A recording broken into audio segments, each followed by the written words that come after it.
Bonjour, aujourd'hui je vais vous parler de votre signe, Poisson, en 2024. C'est-à-dire, que va-t-il arriver autour du zodiaque en relation avec votre signe, Poisson. C'est le 12e, c'est le dernier signe du zodiaque, donc c'est toujours la dernière vidéo que je fais, mais cette fois-ci, cette année, je les mets toutes en même temps en ligne, pour qu'il n'y ait pas de jaloux. Et donc, je vais maintenant vous parler des différents transits planétaires, surtout d'abord des planètes lentes, de Pluton jusqu'à Jupiter, et ensuite je ferai une autre vidéo qui concernera les transits de Mars. Mars, en fait, c'est une planète quand même relativement rapide, puisqu'elle fait le tour du Soleil en 2 ans, et elle joue le rôle de détonateur. Quand elle arrive à un endroit stratégique d'un thème astral, d'un thème natal, ou là, du zodiaque en relation avec des astres plus lents, eh bien, l'énergie de Mars est là pour déclencher, pour stimuler l'énergie de l'astre. Voilà. Donc, on verra ça dans la deuxième vidéo. Pour l'instant, je vais commencer avec le transit le plus lent, c'est-à-dire celui de Pluton, parce que Pluton met 248 ans pour faire le tour du zodiaque, et son influence s'exprime vraiment en toile de fond, parce qu'elle dure très longtemps. Actuellement, par exemple, aujourd'hui, nous sommes le 14 septembre 2023. Aujourd'hui, Pluton est en Capricorne.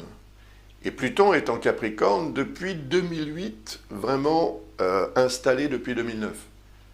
Et il va y séjourner fondamentalement jusqu'à la fin de l'année 2024, jusqu'en novembre.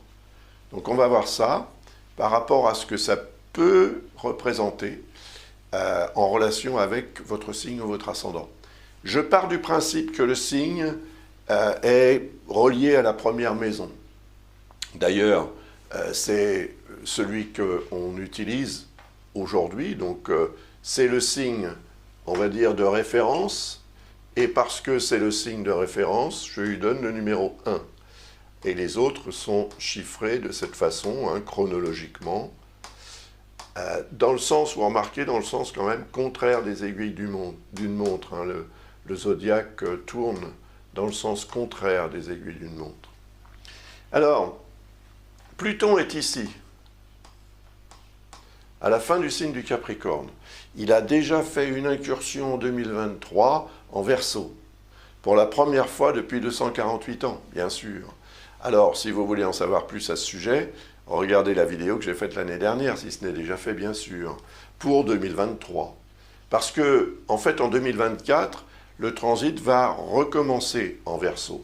À partir du 20 novembre, la planète va repasser en Verseau. Mais c'est encore une fois un transit, disons, éphémère, si on peut dire. Il va durer jusqu'au 2 septembre 2024, toujours bien sûr.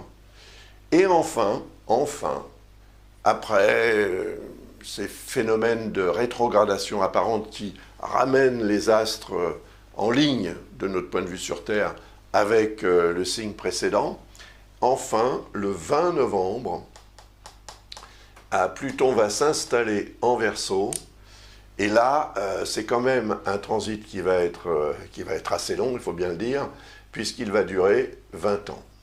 Voilà. Qu'est-ce que ça peut impliquer pour vous?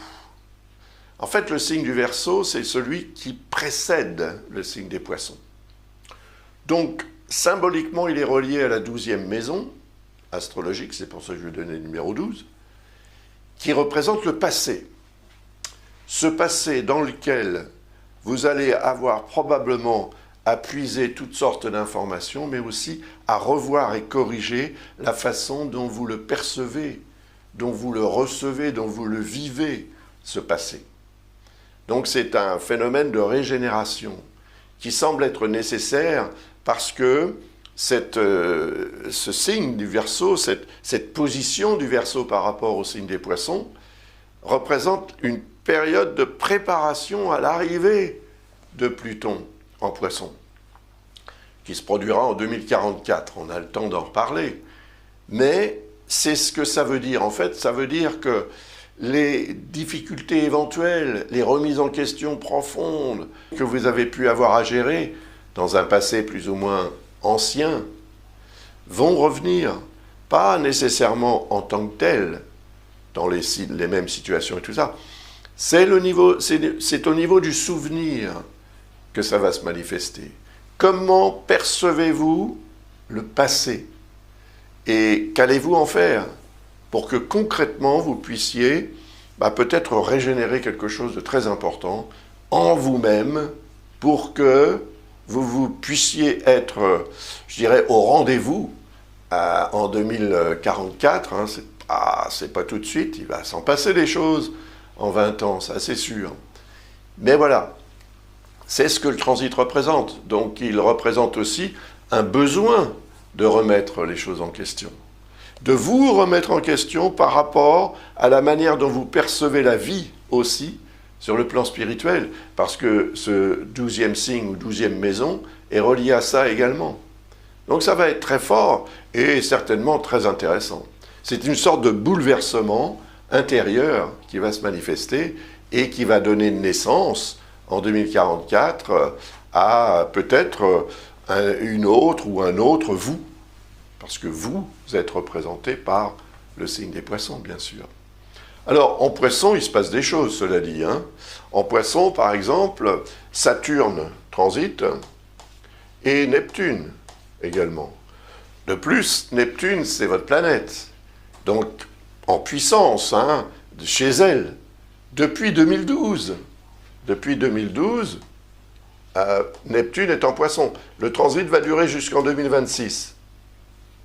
Donc, j'en ai parlé dans la vidéo que j'ai faite, évidemment, pour 2023, pour 2022, pour 2021, etc. Depuis 2012, j'en parle. Mais ça progresse vers la fin du signe. Ça veut dire que Neptune va bientôt passer en bélier. Ça va se produire en 2026, j'en reparlerai. Il y aura une incursion en 2025, mais ça va se confirmer en 2026. C'est important.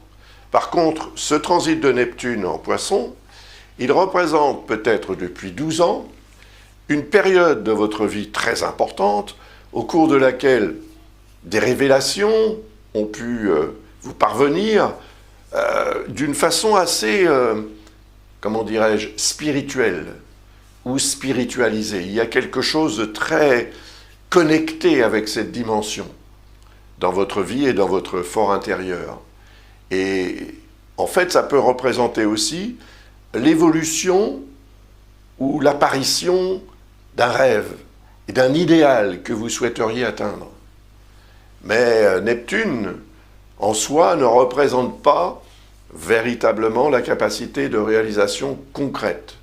Neptune, c'est l'intuition, l'inspiration, donc vous avez dû en avoir beaucoup plus depuis 2012, et ça a pu vous être très utile à différents moments. Mais en soi, Neptune ne représente pas, par exemple, à partir d'une intuition ou d'une inspiration, d'en faire quelque chose de concret. Ça reste au niveau un peu ésotérique. Et ça reste, oui, au niveau du rêve, en fait. Et là, vous allez être quand même assez favorisé depuis l'entrée de Saturne en Poisson, dans votre signe, donc, ou votre ascendant, ou dans le signe ascendant, en tous les cas. Eh bien, Saturne commence à jouer un rôle important. Parce que Saturne représente la réalité, le réalisme, l'objectivité. Saturne représente la façon dont on doit faire les choses pour qu'elles se réalisent concrètement. Et là, ça vous permet probablement, Saturne est en Poisson depuis le 7 mars 2023, et donc il y séjournera 2 ans et demi. Donc ça veut dire jusqu'en 2025-2026. Et en 2025 et 2026, 2 fois, il y aura une conjonction avec Neptune. Et cette conjonction avec Neptune est très importante parce qu'elle représente un énorme potentiel de réalisation d'un rêve, d'un idéal, de quelque chose qui correspond à ce que vous attendez de mieux, de plus élevé, de plus extraordinaire peut-être de la vie. Il y aura un potentiel, mais attention, Saturne, c'est le maître d'école qui dit « faites vos devoirs ». Et si vous faites vos devoirs, vous aurez de bonnes notes. Et si vous avez de bonnes notes, vous obtiendrez un diplôme. Si vous avez un diplôme, vous obtiendrez un meilleur travail et puis une meilleure vie peut-être. C'est pas garanti sur facture, cela dit, mais voilà, c'est le principe. Et là, on est dans une logique un petit peu similaire. C'est-à-dire que Saturne va imposer quand même des règles et du travail à faire. Vous allez devoir, comme on dit, remonter un petit peu les manches pour vous donner du mal, de manière à ce que vous soyez au rendez-vous lorsqu'il y aura justement ce rendez-vous entre Saturne et Neptune, qui lui va se faire, que vous soyez là ou pas. Il va se faire. Et donc, il est là pour indiquer ce potentiel de réalisation. Ça peut avoir une connotation évidemment très personnelle, mais ça prépare aussi l'arrivée de Neptune et de Saturne en même temps dans le signe du Bélier, puisque c'est là que cette conjonction va se produire. Et le signe du Bélier, c'est le deuxième à partir du vôtre. Donc, si c'est le deuxième, il est relié symboliquement à la deuxième maison, qui représente l'argent. En tous les cas, les biens matériels, le rapport que vous avez à la matière de la vie. Ça, c'est représenté par la maison 2. C'est l'alimentation aussi et l'alimentaire. Donc, le travail que vous faites pour obtenir ce dont vous avez besoin au quotidien, voilà, pour vous nourrir, pour gérer le quotidien au niveau des factures, etc. Alors, c'est vrai que cette conjonction peut vous être très utile pour réaliser une sorte d'idéal que vous souhaiteriez atteindre sur le plan financier. Si c'est ça, focaliser sur ce projet, travailler sur ce projet, parce qu'il y a quelque chose de très positif qui peut en sortir.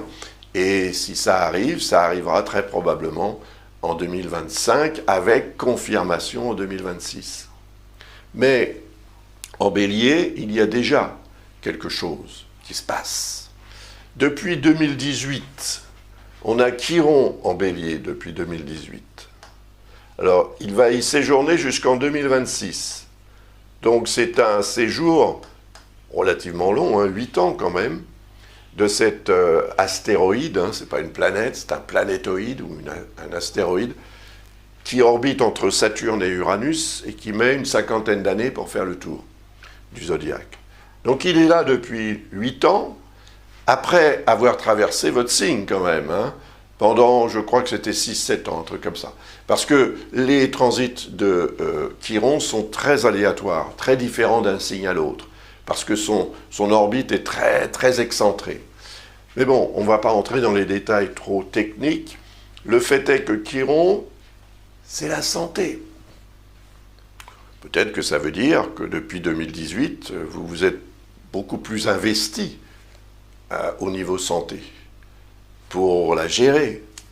Mais ça peut aussi indiquer la progression d'un trouble que vous avez peut-être un petit peu de mal à gérer. Ça peut jouer dans les deux sens, ça va dépendre de vous, bien sûr, et de la manière dont vous abordez les choses de la vie, et ça va aussi dépendre de votre thème natal, bien évidemment. Donc d'un thème à l'autre et d'une personne à l'autre, ce transit peut s'exprimer différemment. Donc, si on revient au fait que le Bélier est le deuxième signe, cela peut indiquer aussi une période propice pour réfléchir en ce qui concerne l'alimentation. Peut-être avez-vous besoin d'améliorer, de modifier ou de réfléchir à ce qu'il serait le mieux pour vous en termes d'alimentation, pour améliorer ou préserver un état de santé optimum. Puisque, comment dirais-je, Chiron, c'est le médecin intérieur en astrologie, c'est comme ça qu'on l'appelle souvent. Donc ça veut dire qu'il est représentatif de ce que vous êtes capable de faire pour vous soigner vous-même et pour prendre soin également de vous-même. Donc, c'est ce que Chiron va continuer à faire en 2024. Puisqu'il ne sortira du signe qu'en 2026 pour passer en taureau. Donc, réfléchissez à ça parce que ça peut continuer à être important et à être aussi une source de motivation. En même temps, vous allez voir dans la deuxième partie que les transits de Mars vont agir de façon assez ponctuelle mais très, très intense. Alors, il y a également le nœud lunaire nord en Bélier. Le nœud lunaire nord en Bélier, c'est depuis la mi-juillet là, de cette année, et ça va durer jusqu'en janvier 2025. Il va transiter dans ce sens, hein. Les nœuds lunaires tournent toujours dans le sens des aiguilles d'une montre, alors que le reste du zodiaque tourne dans le sens contraire. Je ne vais pas entrer dans les détails techniques, mais c'est comme ça. Donc, le nœud lunaire nord, qui est le nœud lunaire moyen que j'utilise, eh bien, transite le signe du Bélier. Le nœud lunaire nord représente ce vers quoi vous devez tendre dans la vie. Et vous devez tendre vers le signe du Bélier, vous devez tendre vers le deuxième signe, la maison 2. Donc, tout ce qui est relié aux questions d'argent. Devenir autonome peut-être sur le plan financier, parce que le signe du Bélier, c'est quand même le premier signe du zodiaque. Il est donc relié symboliquement à la notion de « je suis ». Et en face, on a le nœud lunaire sud, qui est diamétralement opposé au nœud lunaire nord, et qui représente le « nous sommes ». En plus, lui, il transite le 8e signe ou 8e maison à partir des Poissons. Donc ça veut dire que là, il va falloir réfléchir à une forme de dépendance dont il faut que vous vous extrayiez. Vous devez vous extraire de cette dépendance pour devenir plus autonome. Voilà. C'est l'indépendance que le nœud lunaire nord représente. C'est le besoin d'être soi dans ce secteur de numéro 2, la maison 2. Donc c'est, en ce qui concerne les questions d'argent, c'est sûr, en ce qui concerne les valeurs matérielles, en ce qui concerne aussi l'alimentation. Allez-vous continuer à vivre par rapport à ce qu'on attend de vous, à ce que les autres ou l'autre attendent de vous, ou est-ce que vous allez revendiquer votre autonomie, votre individualité? C'est ça que ça représente. Et je pense que c'est une période qui est très importante de ce point de vue-là, d'autant plus qu'il va se produire au mois de mars une conjonction entre les deux, là, entre Chiron et le nœud lunaire nord, et ce jour-là, ou aux alentours de ce jour-là, pendant cette période on va dire peut-être d'une dizaine de jours, à cheval sur ce jour-là au mois de mars, eh bien vous allez avoir davantage de volonté pour gérer quelque chose d'important, soigner, restaurer ou prendre soin, préserver. Et ça se passe passer évidemment dans le deuxième secteur de votre thème, donc c'est en rapport avec les biens matériels, c'est sûr. Ensuite, dans le signe d'après, qui est le signe du Taureau, qui est le troisième à partir du signe des Poissons, qui est représentatif de la façon dont on communique en général dans la vie, c'est l'intellect et ce qu'on en fait. On a Jupiter, qui se trouve en Taureau depuis le 16 mai de cette année 2023. Donc j'en ai parlé dans la vidéo que j'ai faite pour 2023, bien évidemment, et le transit qui va durer jusqu'au 26 mai 2024. Et ensuite, Jupiter transitera en Gémeaux. Alors, Jupiter, c'est l'évolution, l'expansion, le progrès. Et donc, ça peut indiquer une période au cours de laquelle vous allez avoir besoin de progresser en termes de troisième secteur, maison 3, intellect, connaissance, savoir. Donc, si, depuis le mois de mai ou avant, si vous vous êtes engagé dans un cycle de formation pour apprendre quelque chose qui vous intéresse et quelque chose qui vous sera peut-être même très utile pour améliorer votre situation générale, socialement et autres, professionnellement peut-être aussi, voilà, c'est une période très propice pour ça. Dans tout le cas, c'est une période au cours de laquelle vous devriez être beaucoup plus disponible pour la communication, les rapports d'intelligence avec ceux qui vous entourent, le fait de savoir, d'apprendre, voilà, d'avoir besoin de découvrir tout un tas de choses pour améliorer vos connaissances et pour améliorer aussi, par là même, vos rapports avec ceux qui vous entourent. Les rapports, encore une fois, les rapports d'intelligence. Puis c'est une période qui peut être marquée aussi par de nombreux déplacements, des voyages, une augmentation du besoin ou du désir aussi de rencontrer les autres, de découvrir, de nouvelles villes, de nouvelles régions, de nouveaux pays. Tout ça, c'est représenté par la maison 3, c'est ce qu'on peut faire de son mental dans la vie pour la rendre meilleure, cette existence. Donc, Jupiter transitant, puisque cette planète représente la croissance, l'évolution, etc., bah, c'est logique. En fait, c'est une période d'augmentation de votre potentiel cérébral, on peut dire, pour en faire quelque chose qui améliorera votre existence. Et qui pourrait même être à l'origine, ou qui pourrait déterminer ou motiver l'officialisation d'un changement. Pourquoi ? Parce que Uranus est en Taureau. Et Uranus est en Taureau depuis 2018. Il va y séjourner jusqu'en 2026. Dans ce signe du Taureau, comme Chiron, 2018-2026, ce sont des transits qui durent 7-8 ans. Si on compte les périodes de rétrogradation dans le signe suivant, ou précédent plutôt, eh bien, ça correspond à environ 7 ans. Donc 2018-2026. Uranus, c'est le changement. Donc ça veut dire que votre état d'esprit, qui est représenté par le troisième signe à partir du signe des Poissons, troisième maison, votre état d'esprit, votre perception du monde qui vous entoure, dû certainement à des événements qui se sont produits, change. Et il y a un besoin de changer, en fait, votre connexion avec le monde qui vous entoure. Donc ça peut vous changer aussi en ce qui concerne la manière dont vous exprimez les choses, dont vous communiquez. Une espèce d'inventivité accrue et une capacité d'adaptation beaucoup plus importante, avec toutes sortes, en fait, de joies comme ça qui peuvent découler de ces changements inopinés, complètement imprévus, mais qui ont un effet, pour la plupart d'entre eux en tous les cas, positif, agréable et motivant.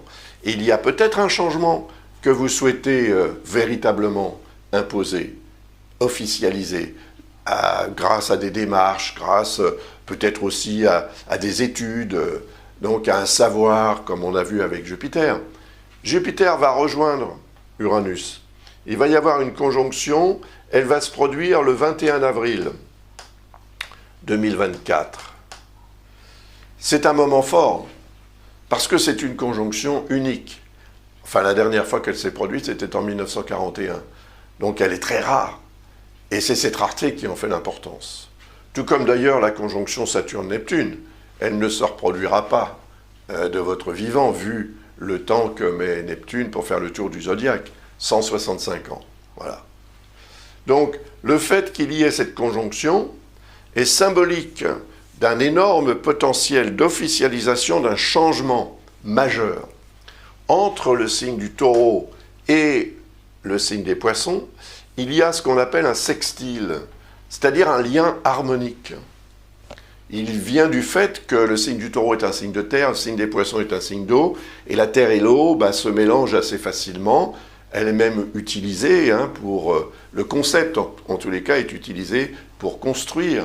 C'est le mortier, c'est l'argile, c'est tout ça. Le ciment aussi, ça peut entrer dans cette symbolique-là. Donc, que voulez-vous changer de manière constructive, ou tout au moins pour que ça ait des répercussions très constructives, concrètes et satisfaisantes. En plus, Jupiter, c'est les satisfactions, c'est la réussite. Donc il peut se produire un événement aussi indépendant de votre volonté, qui viendrait comme ça, comme une opportunité magique, changer complètement votre vie, et surtout votre perception de la vie, de votre propre existence. Donc ça, c'est très important. Il y a, semble-t-il, un grand virage qui semble vouloir... il y a, semble-t-il, un grand virage qui s'amorce et qui s'annonce, qui se profile à l'horizon 2024. Donc le mois d'avril pourrait être un moment très, très important pour vous à différents niveaux, en fonction de la manière dont votre mental perçoit aussi ce qui peut se produire. Les opportunités, il faut savoir aussi les saisir pour en tirer quelque chose de fondamentalement positif. Et c'est ce que vous pourrez faire, je l'espère. Puis Mars va aussi vous aider un petit peu On verra ça dans la deuxième partie. Donc après, et à partir du 26 mai 2024 jusqu'au 9 juin 2025, Jupiter transitera en Gémeaux. Alors là, il y a une dissonance entre ces deux signes, tout au moins entre les éléments qui les représentent, air et eau. Bon, on peut mélanger les deux, mais bon, le résultat n'est pas transcendant. Par contre, ça ne veut pas dire qu'un natif des Gémeaux et un natif des Poissons ne peuvent pas vivre ensemble, évidemment. Ça n'a rien à voir. Mais le transit de Jupiter, ici, est surtout intéressant parce qu'il concerne le 4e signe à partir du signe des Poissons. 4e signe, 4e maison, c'est l'environnement proche, la famille, le foyer, la résidence. C'est dans ce secteur qu'une évolution qui est représentée par Jupiter aura tendance à s'imposer au cours de cette période d'environ 1 an de ce voyage de Jupiter en Gémeaux. Ça aura un effet très fort sur tout ce qui vous importe au niveau famille, foyer, résidence. Alors ça peut être une augmentation aussi de votre volonté, de votre ambition d'améliorer ce secteur. Donc ça peut être aussi l'agrandissement de la famille, l'agrandissement du foyer, du lieu de résidence, ou l'amélioration d'une certaine façon. Jupiter représente ça, donc c'est un besoin d'améliorer, d'avoir davantage, voilà, de se faire plaisir. Mais attention, limite à ne pas dépasser, car Jupiter, quand il est en dissonance comme ça avec le signe, ou l'ascendant, il crée une tendance à l'exagération. Donc n'allez pas viser trop, parce que vous pourriez vous trouver ensuite dans une situation un petit peu délicate pour gérer ce que vous aurez obtenu, tout simplement. Parce que Jupiter va quand même favoriser tout un tas de choses que vous allez obtenir. Et donc, sur le plan famille, foyer, résidence, ça peut avoir une résonance très, très intéressante et très positive. Mais voilà, le tout, ce sera de gérer et de rester quand même dans les limites raisonnables, plutôt que de vous laisser entraîner par un enthousiasme ou un optimisme excessif qui, finalement, aurait une incidence aussi sur votre bon jugement, sur votre bon sens, sur votre objectivité. Et donc, voilà, vous seriez peut-être un peu trop opportuniste ou un peu trop exalté et un peu trop dans la confiance systématique de quelque chose ou de quelqu'un ou de ce projet que vous pourriez avoir. Restez autant que possible, mais profitez quand même, parce que c'est ce que représente Jupiter. Le besoin qu'on a tous, plus ou moins, évidemment, de profiter des bonnes choses de la vie. Et là, apparemment, il y en aura quand même en réserve pour vous. Donc, affaire à suivre, comme on dit. J'en reparlerai dans la vidéo que je ferai l'année prochaine, bien sûr, puisque le transit va continuer en 2025. Mais j'en parlerai aussi tout à l'heure quand j'analyserai les transits de Mars. Et puis, si vous avez besoin d'une interprétation un peu plus personnalisée, évidemment, en fonction de votre thème natal, que je n'ai pas sous les yeux, c'est clair, et donc de tous les éléments que vous avez dans votre thème natal, là, à ce moment-là, visitez le site de l'École Ablas, commandez une analyse pour 2024, une analyse prévisionnelle, ou bien simplement une réponse à une question, et c'est avec plaisir que l'une ou l'autre de nos astrologues fera ce qu'il faut pour vous éclairer, vous guider ou vous indiquer en tous les cas ce que les astres peuvent vous permettre d'obtenir ou de gérer. Donc, j'ai terminé cette première partie. Je vous remercie de l'avoir regardé jusqu'à la fin et je vous donne rendez-vous quand vous voudrez dans la deuxième partie que je vais faire immédiatement. À très vite donc. Au revoir.